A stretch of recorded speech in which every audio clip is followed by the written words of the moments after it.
from this perspective, the wisdom in that prayer, the wisdom to know what you can change and what you can't change, the wisdom to know that, gosh, I'm completely out of control, and that there's, a larger force that beats our hearts, that breathes us.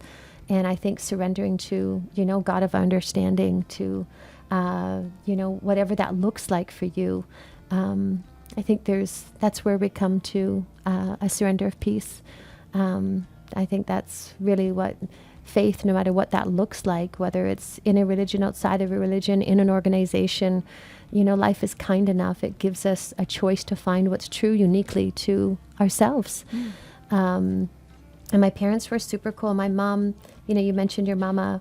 My mama was the experience of, she embodied mother energies and was overflowing and is overflowing with life, with joy, with passion, with playfulness. Cookies.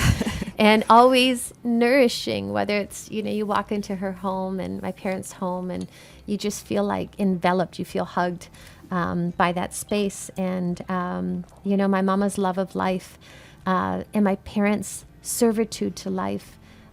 Just like yesterday, I called my parents and, they're in their 70s at this stage. And there was a family member that was in the hospital and dealing with some, challenges and depression. And, my mom and daddy, they were sponsoring life. They're looking to be present and just to be an ear and to, be a mirror to this individual, that they're loved. And they're a great example. Like anyone who knows your mom and dad, you have a big family. I do. But there's so many people that know your mom and dad that, like, I might bump into somewhere at one of our events or something, and everybody's like, "Oh, mom and dad were just at your house." Like, the number of people that call your mom and dad, it's true, mom and dad. That's another thing that I just think speaks to this theme that we're trying to hammer in here, is that we're not limiting this to biological children by any stretch, because there's so many ways to sponsor life, to advocate for life, to just to be that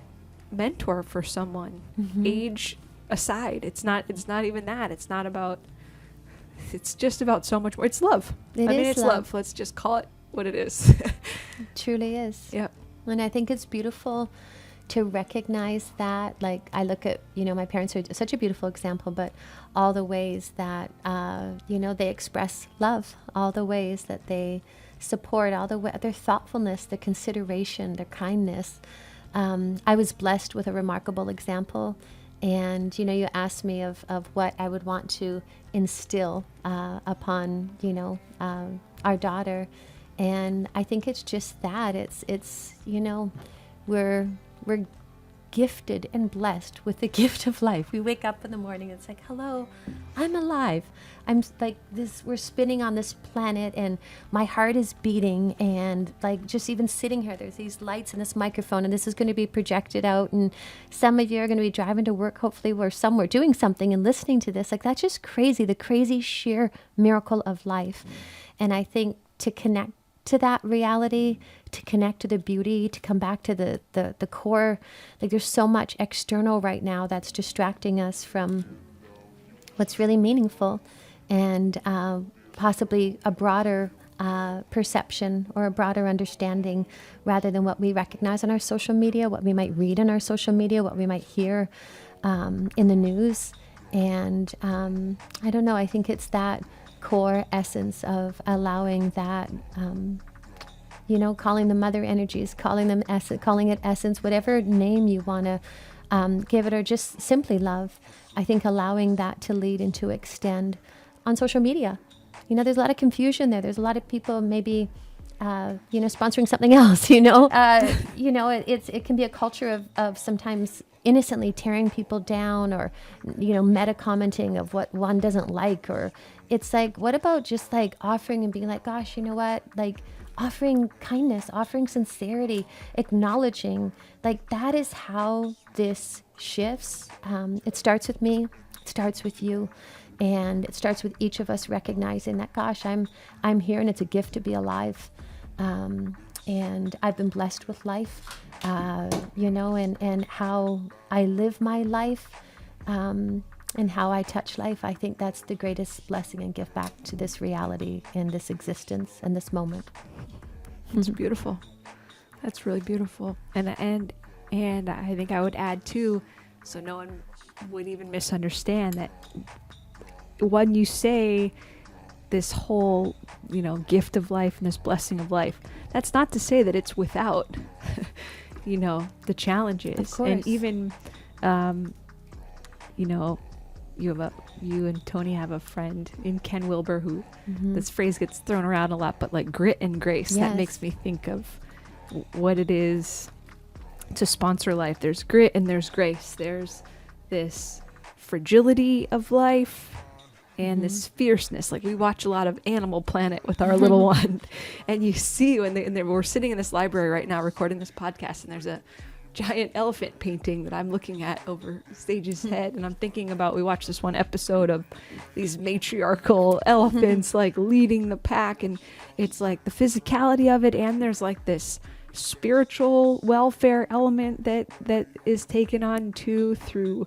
And I think also, like, you mentioned about, life, and, there's the beauty of it, and the mess of it, and the sweetness of it, and the pain of it. And so, that's not to say that there isn't challenges and that there isn't pain in moments, or, like right now what's happening on the world stage. But we can contribute to the schism, or we can be a balm, we can be a balm of kindness and goodness, and look to bring, love, light, illumination, presence, connectedness, to be an ear, to listen. It's amazing how that can shift another's world. I know what it feels like for me to receive that. I know what it feels like to offer that. And I think that's a beautiful reality, that sometimes in the busyness of life we can forget how impactful in a moment that we can touch another, that we can reach another, that we can move another, that we can remind another, because we're mirroring each other. And as we're offering that, we're experiencing that. Everything that I'm saying to you in this moment, it's really all selfishly for myself. We really, life is such a beautiful house of mirrors. We're all reflecting each other. This is true.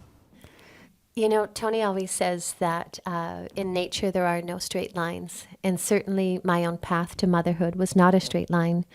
And there was times of disillusionment. There was times of loss. For every mother that's out there that's ever miscarried, the grief that can, pair with that, or that you experience through that process. And also on the other side of that comes deep healing and new birth and